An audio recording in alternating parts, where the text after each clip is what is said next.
meraih kekuasaan. Kita ini partai ideologis, artinya adalah tujuannya ada.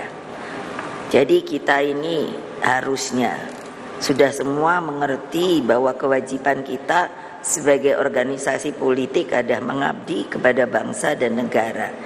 Dalam aplikasinya adalah yang tidak bosan, saya katakan, turun ke bawah bertemu dengan akar rumput. Tetapi kalau yang dilihat sekarang, apa yang terjadi saat ini barangkali sudah dianggap lumrah dengan berbagai pembenaran seperti yang saya suka dengar itu tidak ada makan siang gratis. Padahal kita sendiri kalau bisa nanam di sebidang tanah kita saja sebetulnya itu bisa menghasilkan hal-hal yang sangat dibutuhkan. Seperti saya di kebun rumah saya nanam cabai. Nah, pohon saya hitung itu. Cabai rawit umpamanya 3 batang saben hari, karena itu kan berbuah, ada yang matang, ada yang ini. Nanti kan dibilang kok ibu detail amat. Loh, itu hitungan ibu rumah tangga loh. Kalau diambil 1 hari dari 3 pohon itu, kita bisa tetap bikin sambal. Coba saja deh tanam. Sekiranya hal ini menjadi kultur, maka politik akan melahirkan distrust. Distrust itu krisis kepercayaan. Nah, ini bagaimana? Kita apakah juga mau menjadi sebuah organisasi partai politik yang demikian? Namun, hal yang paling membahayakan adalah ketika politik itu kehilangan jiwa spiritualnya, rohnya, roh penggerak berupa dedikasi tulus pada rakyat, bangsa dan negara. Ketika politik hanya menampakkan wajah mobilisasi dengan watak pergerakan di tingkat atas, elitis, maka watak demokrasi pemberdayaan dengan turun ke bawah akan semakin terkikis dan bisa habis. Coba kalian itu berpikir visioner ke depan. Kalau semua ini menjadi yang seperti saya katakan, berpolitik itu tidak punya jiwa lagi, tidak punya semangat. Kalau nanti terjadi pada generasi terus menerus seperti itu, kalian bisa bayangkan tidak sih Indonesia merdeka ini bisa dipertahankan apa tidak? Kalau menurut saya tidak. Sulit, karena manusianya sendiri sudah tidak ada daya juang, tidak ada semangat di bidang masing-masing. Nah, mari kita lihat muncul dalam berbagai konflik agraria, konflik kepentingan dan berbagai persoalan investasi tanpa melalui kelayakan sosial sebagaimana terjadi akhir-akhir ini. Pak Koster ada enggak ya? Ada Bu, tengah Bu. Sekarang beliau sudah PJ ya? Ya, PJ. Tapi ya Bapak silakan duduk. Jadi saya karena Bali itu boleh alhamdulillah dikatakan semuanya itu kita. Jadi saya mengorganisnya itu mudah. Jadi Pak Koster ini yang gubernur Bali juga ketua DPD. Jadi saya bilang, kamu itu mbok pikir Bali itu kecil, rakyatnya hanya berapa sih tapi subur. Mbok kamu pikirkan, coba bikin konsep, yaitu sebuah konsep jangka panjang yang namanya 100 tahun Bali ke depan. Jadi bayangkan kalau kalian hanya sibuk bagi kepentingan diri sendiri, padahal ternyata bisa dengan FGD dan lain sebagainya, insya Allah hal tersebut mulai dijalankan. Tidak terbayangkan kalau Bali itu isinya hanya untuk tourism.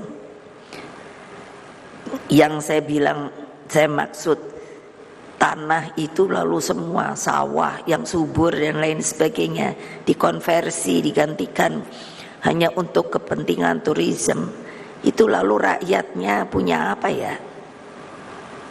Coba pikirkan. Kalian ini adalah pemimpin di daerah, jangan lupa loh. Nah, mudah-mudahan daerah-daerah bisa juga mengikuti apa yang telah dibuat oleh Pulau Bali, sehingga siapapun pemimpinnya harus menjalankan konsep itu. Ini sekarang kan amburadulnya itu Bapak Azwaranas, apa? Ganti pemimpin dirubah dengan enaknya. Bagi saya, coba, apa ndak pusing ya? Saya pusing loh. Itu tata pemerintahan Republik Indonesia. Saya bilang pada Pak Jokowi, bayangkan dari presiden itu bikin visi misi itu sampai kepala desa. Ini harus dikoreksi. Nanti kita harus koreksi. Kenapa? Pasti dari yang visi misi presiden ke kepala desa pasti beda dong. Dari sisi daerahnya, dari waktu kerjanya dan lain sebagainya. Sehingga dengan demikian yang harus kita bikin adalah sebuah perjalanan konsep Indonesia Raya ke depan itu adalah dengan sebuah visi misi ataupun apapun namanya, itu akan merupakan jangka panjang, sehingga siapapun pemimpin akan datangnya dia harus menjalankan hal itu. Sehingga dengan demikian kita itu menurut saya yang diinginkan oleh Bapak Bangsa Bung Karno, yang namanya keadilan dan yang namanya Indonesia itu bisa berkeadilan dan makmur, itu bukan angan-angan, bukan ilusi, itu adalah sebuah kebenaran, kecuali tidak dilakukan oleh kalian. Jadi politik itu bukan hanya menampakkan wajah mobilisasi. Bayangkan, saya suka lihat kan, wah orangnya banyak ya. Tapi terus saya pikir itu namanya mobilisasi. Apa kalau mobilisasi? Ngumpulkan secara fisik. Kalau kalian ini kan kalau ditanya, kamu siapa? Saya PDI Perjuangan. Apa yang namanya tugasmu? Itu jelas. Saya itu sampai bingung. Lah kok saya bilang Pak Jokowi petugas partai, kader. Loh kok saya diomongkan yang namanya katanya terlalu sombong. Itu adalah ADART di partai kita. Saya pun petugas partai loh. Ditugasi oleh Kongres Partai untuk menjadi dipilih oleh kalian untuk bertanggung jawab sebagai ketua umum. Saya pun kader. Tidak mungkin orang lain itu tiba-tiba bisa jadi ketua umum. Karena terus siapa yang mau milih kalau tiba-tiba orang luar yang dipilih itu, dan itu melanggar ADART. Nah bayangkan, kok kita tidak diberi kesempatan untuk menerangkan hal ini. Jadi padahal dengan demikian sering kontradiktif. Ada yang mengatakan presiden itu dipilih oleh rakyat. Iya betul, tapi kalau tidak ada organisasi partai politiknya yang memberikan nama, itu kan sudah mekanismenya begitu untuk dipilih. Nah sekarang aja calon ada 3, itu kan diberi nama oleh partai lain-lain. Jadi harus ditata pikiran kita bahwa itu sebetulnya bukan sebuah hal yang benar. Nah dengan demikian maka watak itu bergeraknya hanya di tingkat atas, elitis. Maka watak demokrasi pemberdayaan dengan turun ke bawah yang saya katakan tadi bisa semakin hilang. Kejadian ini muncul tadi seperti konflik agraria. Saya tidak bisa mengerti, katakanlah ini kan banyak sekali persoalan di masalah tanah karena dikonversi sepertinya untuk hal-hal yang lebih bagus, padahal tidak melihat sebuah visi ke depan. Kalau 1 hektar tanah pertanian itu diambil hanya untuk katakan membangun gedung dan lain sebagainya, berarti ada berapa keluarga? Saya hitung paling tidak ada 3 keluarga kemungkinan karena sudah kehilangan tanah dia sulit untuk mendapatkan nafkah. Kenapa? Kemarin yang saya terangkan, yang namanya Bung Karno memberi contoh dengan Pak Marhain, dia semua ada. Hanya yang belum punya adalah apa? Kekuatan, kemandirian untuk lebih daripada apa yang dia punya. Nah itu harus bagaimana kita lakukan dengan gotong royong. Dengan gotong royong. Kalau kalian sudah tidak mau bergotong royong, tidak mau membela yang namanya kaum papa, yang namanya fakir miskin, untuk nengok saja di kolong jembatan sedang ada apa, itu kalian bukanlah sebenarnya mempunyai roh di dalam sebuah organisasi partai politik yang namanya Partai Demokrasi Indonesia Perjuangan.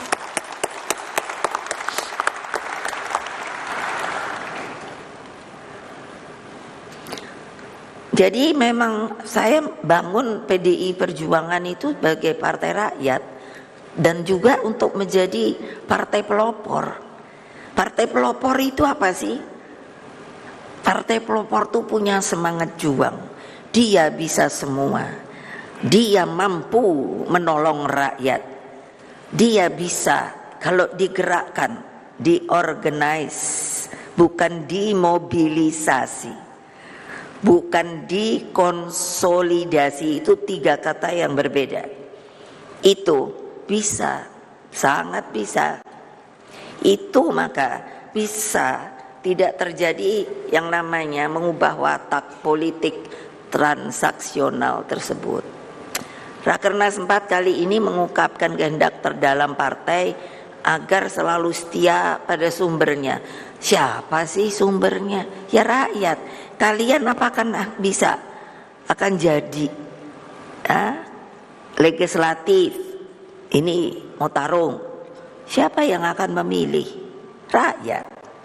Eksekutif tarung, siapa yang memilih? Rakyat. Terus kalian gak mau dekat dengan rakyat, terus kalian mau apa? Coba pikirkan. Karena politik itu, kalau menurut saya, politik itu adalah sebuah kehidupan. Saya berbicara dengan seniman waktu ke Jogja, diundang ke Omah Petruk, bertemu dengan para seniman seniwati yang mengeluh karena ruang mereka untuk berkarya, untuk menunjukkan seni tari kita, tradisional kita itu sudah semakin sepertinya tersisihkan. Kalian itu sebenarnya yang harus membela mereka, membuka cakrawala berpikir mereka, membuat tempat. Saya bilang kantor itu kan rumah partai dan juga rumah rakyat. Di sana bikinlah acara latihan tari, latihan memasak, itu bisa loh ibu-ibu. Rapat kan tidak tiap jam. Hanya kenapa niat pun tidak ada. Ini yang sedang saya goyang-goyang lagi. Itulah. Karena apa? Kembali politik itu karena kehidupan harus digerakkan oleh nilai-nilai spiritualitas, nilai-nilai moral dan kehendak baik, niat. Kalau tidak ada niat ya kayak kalian, itu banyak yang gak ada niat. mikirin diri sendiri. Nah, jiwa pengabdian dan semangat yang menyala bagi perbaikan nasib rakyat secara progresif dan berkelanjutan. Kalau ditanya, apa bisa Ibu? Bisa. Tapi kan tangan saya hanya dua. Oleh sebab itulah saya membuat organisasi politik yang namanya dari Partai Demokrasi Indonesia menjadi Partai Demokrasi Indonesia Perjuangan. Dulu kami kan pernah tidak boleh ikut waktu PDI. Saya kumpulkan semua anak-anak saya. Saya hanya bertanya begini, ini kapal benderanya sudah akan patah, apakah kita akan terus berlayar? Apa mereka ngomong? Semua, Ibu, teruskan Ibu. Makanya saya nanya secara hukum, bagaimana kita bisa ikut lagi ke pemilu? Harus mengganti nama. Itulah saya tambah perjuangan, karena maknanya sangat kuat. Kalau kalian sekarang ikut di partai ini tidak mau berjuang, seperti apa tadi yang saya katakan, ya apa boleh buat. Kedaulatan pangan untuk kesejahteraan rakyat itu sudah mutlak. Itu komitmen ideologis kita. Karena apa? Pangan menjadi cermin budaya bangsa. Pangan menampilkan daya keunggulan bangsa di masa depan. Sekarang banyak negara Afrika itu kelaparan. Kenapa? Tidak bisa yang namanya mengarahkan untuk membuat pertaniannya semakin baik. Kekurangan makanan rakyatnya, sampai bayi-bayi pun kelaparan. Coba tolong lihat di TV, saya lihat sampai bantuan dari PBB seperti apa. Bukannya tidak bisa ditanami, karena tidak ada yang mengorganisir.